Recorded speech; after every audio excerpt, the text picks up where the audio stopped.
Current affair में आपका स्वागत है। आज हम 18 सितंबर 2024 के महत्वपूर्ण करंट अफेयर को डिस्कस करेंगे। ये करंट अफेयर आने वाले एग्जाम के लिए बहुत ही महत्वपूर्ण है, जैसे UPPCS, RORO and other one day competitive exam के लिए बहुत ही महत्वपूर्ण है। तो चलिए हम 18 सितंबर के करंट अफेयर को डिस्कस करते हैं।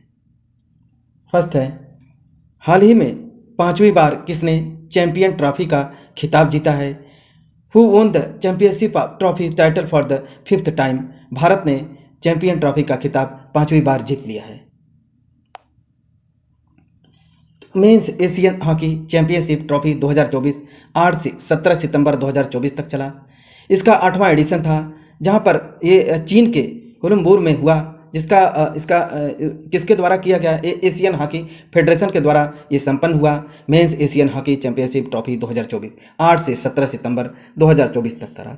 इसका ये 8वां एडिशन था। 5 बार भारत ने अपना प्रदर्शन कर चुका है, जो कि इसमें दिया है 5 बार। तो इंडिया ये विनर रहा है। तो इसमें अलग अलग, इसमें Pakistan runner up and score कितने आए हैं सारा इसमें भी भारत ही जीता है। तो ये चाइना में भारत ने जीत लिया है।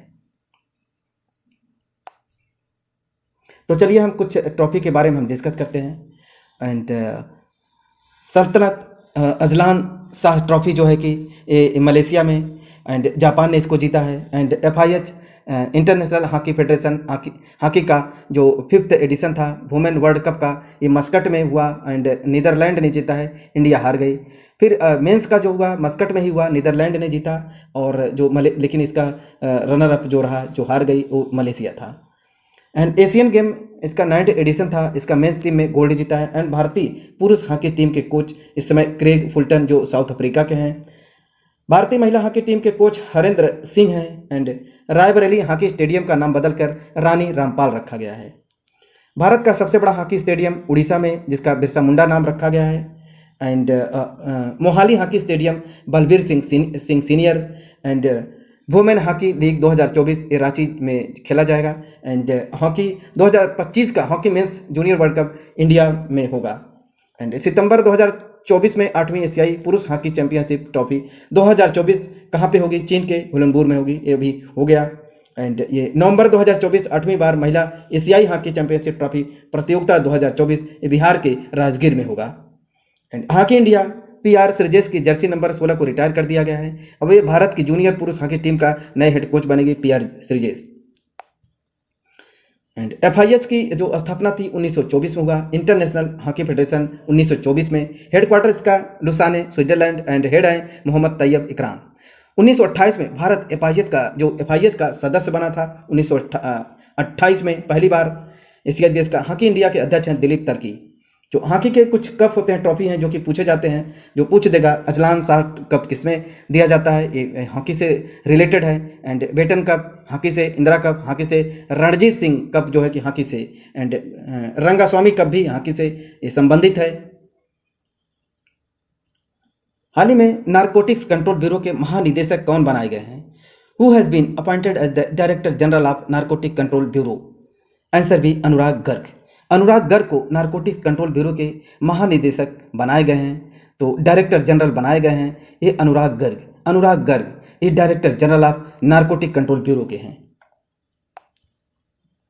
तो चलिए हम कुछ और जो भी नए इसमें अध्यक्ष बनाए गए हैं, DG बनाए गए हैं, तो उसको हम देखते हैं। दलजीत सिंह चौधरी SSB के DG, दलजीत सिंह चौधरी फिर BSF के भी DG बन गए हैं। अनीश दयाल सिंह CRPF के DG, राजविंदर सिंह भट्टी CISF के DG, श्रीनिवासन NSG के DG, and Alok Sharma special protection guard के DG, एंड राहुल रसगोत्री ITBP के DG, and Gurbir Pal Singh NCC के DG, ICG के DG अभी एक पद खाली है। पीयूष आनंद NDRF के DG, and Manoj Yadav RPF के DG, एंड राजेश निर्वाण होमगार्ड के DG, एंड असम राइफल के विकास लखेरा इसमें DG बनेंगे, डायरेक्टर जनरल। नेक्स्ट है, हाल ही में दिल्ली के नए CM कौन बने हैं? Who has become the new CM of new Delhi? अभी न्यू दिल्ली के जो है कि CM नए नियुक्त किया गया है, जिसमें अभी अरविंद केजरीवाल 15 सितंबर को उन्होंने अपना इस्तीफा दे दिया। अभी उनका बेल हो गया था, तो वो जो है कि अभी उन्होंने इस्तीफा दे दिया, जो कि ये 15 सितंबर को हुआ। तो उसमें नए जो अभी बनाई गई हैं, आतिशी को नया मुख्यमंत्री बनाया गया है। तो आतिशी अभी भारत की आज़ादी के बाद भारत की 17वीं और दिल्ली की तीसरी मुख्यमंत्री हैं। तो ये जो महिला है यूनियन टेरिटरी एंड भारत के जो राज्य हैं उसमें 17वीं महिला मुख्यमंत्री बनाई गई हैं और दिल्ली की तीसरी महिला मुख्यमंत्री हैं, जिसमें आतिशी तीसरी बार सीएम पद पर बनाई गई हैं। एंड वो इससे पहले सुषमा स्वराज 12 अक्टूबर 1998 से 3 दिसंबर 1998 तक थी। एंड शीला दीक्षित जो है कि सेकंड थी, 1998 से 2013 तक थी। शीला दीक्षित सबसे ज़्यादा कार्यकाल अपना दिल्ली में मुख्यमंत्री के पद पर रहकर अपना जो है कि वहाँ पे अपना राज्य जो है कि चलाया है।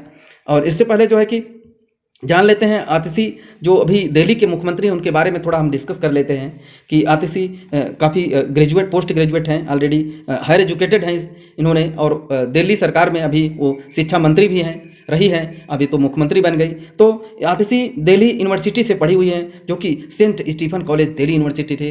उन्होंने हिस्ट्री से ग्रेजुएट किया है। इसके बाद ऑक्सफोर्ड से पीजी उन्होंने स्टीफन कॉलेज से इतिहास में, इसके बाद ऑक्सफोर्ड विश्वविद्यालय से शिक्षा और इतिहास में पोस्ट ग्रेजुएट किया है। और बाद में इन्होंने आतिशी आंध्र प्रदेश के ऋषि वैली स्कूल में कुछ समय तक पढ़ाया भी था, अपना करियर स्टार्ट किया था। तो ये काफ़ी मतलब हायर एजुकेटेड हैं जो कि इस समय शिक्षा मंत्री भी हैं आम आदमी पार्टी में, और इस समय जो है कि दिल्ली की तीसरी महिला मुख्यमंत्री चुनी गई हैं आतिशी। चलिए हम अभी 2024 में कुछ मुख्यमंत्री अभी नए बनाए गए हैं उनके बारे में डिस्कस कर लेते हैं। तो राजस्थान के अभी भजन लाल शर्मा बनाए गए हैं। मध्य प्रदेश के जो मुख्यमंत्री हैं मोहन यादव। छत्तीसगढ़ के मुख्यमंत्री विष्णुदेव साई। एंड मिजोरम के लाल दुहोमा।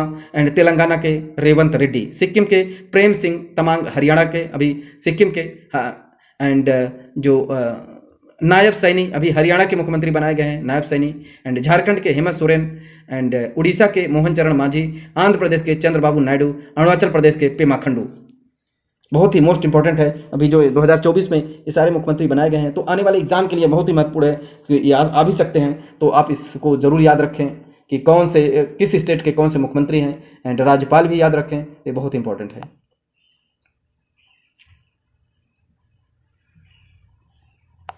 नेक्स्ट है, हाल ही में लॉन्च पॉलिटिक्स के 5 दशक किसकी आत्मकथा है। जो पॉलिटिक्स के 5 दशक इसकी आत्मकथा है। Launch 5 decade of politics is the autobiography of, किसकी है बायोग्राफी, ये सुशील कुमार शिंदे की है। तो सुशील कुमार शिंदे के बारे में हम देख लेते हैं। सुशील कुमार शिंदे ये पॉलिटिक्स के 5 दशक उनकी आत्मकथा है।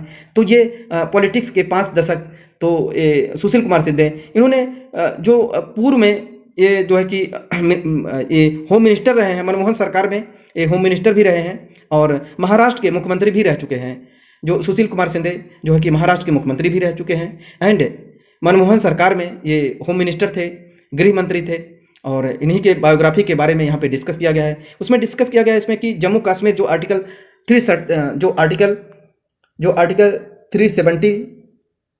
370 था, उसमें 370 में जो था, और उसको 5 अगस्त 2019 को आर्टिकल 307 को हटाने के बारे में सारा चीज़ डिस्कस किया गया है। एंड 31 अक्टूबर 2019 तक जो अभी वहाँ के बातों के बारे में सारी चीज़ें जो अभी जम्मू कश्मीर के जो यूनियन टेरिटरी है लद्दाख को एंड जम्मू कश्मीर के बारे में सारा चीज़ इसमें डिस्कस किया गया है। तो उसी के बारे में इसमें सारी बातें की गई हैं, चर्चा की गई हैं। बिल गेट की जो आत्मकथा है, सोर्स कोड है। एंड इसमें R Ashwin I have the streets, Kutti cricket story. And दिग्गज टेनिस प्लेयर जयदीप मुखर्जी की आत्मकथा क्रॉस कोर्ट है। MS धोनी ने प्रो के अब्दुल गफ्फार की आत्मकथा अनजान साक्षी। तमिलनाडु के मुख्यमंत्री MK स्टालिन की आत्मकथा उगली ओरवन। एंड इजराइल के PM बेंजामिन नेतन्याहू की आत्मकथा है बीबी माई स्टोरी। एंड जो सोनू सूद की I am no messiah. And Vishwanath Anand की है mind master. And Suresh Raina की बिलीव। एंड प्रिंस हेनरी की स्पेयर। एंड प्रियंका चोपड़ा की अनफिनिश्ड। एंड एमना सोमनाथ अभी इसरो के जो चीफ हैं नीलाव कुदरिया एंड शिवालंग। मलयालम भाषा में लिखा गया है। MS Norway 4 star of destiny. Next है, हाल ही में चौथे वैश्विक नवीकरणीय ऊर्जा निवेश बैठक और एक्सपो का आयोजन कहाँ किया गया। Where was the 4th global new renewable energy investment meeting and expo organize. Answer है गांधीनगर। गांधीनगर में अभी renewable energy investment meeting expo organize किया गया गांधीनगर में। तो चौथे वैश्विक नवीकरणीय ऊर्जा निवेश बैठक और एक्सपो का आयोजन गांधीनगर में किया गया है। Global renewable energy investment meet and expo जो अभी किया गया, उद्घाटन प्रधानमंत्री नरेंद्र मोदी के द्वारा हुआ। ये चौथा एडिशन था, एक गांधीनगर के गुजरात में हुआ। 16 सितंबर से 18 सितंबर 2024 तक चला। इसके आयोजनकर्ता थे केंद्रीय नवीकरणीय ऊर्जा मंत्रालय द्वारा क्षेत्र में। एंड इसका उद्देश्य है दुनिया भर के गैर नवीकरणीय ऊर्जा क्षेत्र में भारत की स्थिति को मजबूत करना और वैश्विक स्तर पर एक अग्रणी देश के रूप में स्थापित करना है। भागीदार देश ऑस्ट्रेलिया, डेनमार्क, जर्मनी और नॉर्वे हैं। भारत नवीकरणीय ऊर्जा स्थापित क्षमता में दुनिया में चौथे स्थान पर है। पवन ऊर्जा क्षमता में चौथे और सौर ऊर्जा क्षेत्र में 5वें स्थान पर है। भारत ने 2030 तक 500 गीगावाट नवीकरणीय ऊर्जा का लक्ष्य रखा है।